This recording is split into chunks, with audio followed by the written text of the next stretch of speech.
Alam niyo po ba na hindi po natin basta pwedeng maliitin ang mga owner ng lumang Honda Civic? Ito po ang mga dahilan kung bakit. Makinig po kayo.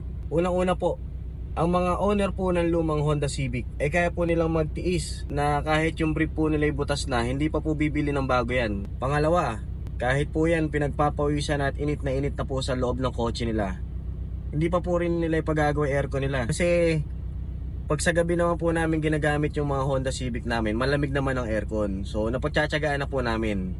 Pangatlo, magkakarga lang po yan ng sakto. Pagka po yan yung legit na owner ng Honda Civic, yung alam niyang makakauwi at makakapunta doon sa pupuntahan niya. At kadalasan ng halaga na kinakarga ng mga Honda Civic owners, yung mga lumang Honda Civic owners ay, Sir, 300 po, premium.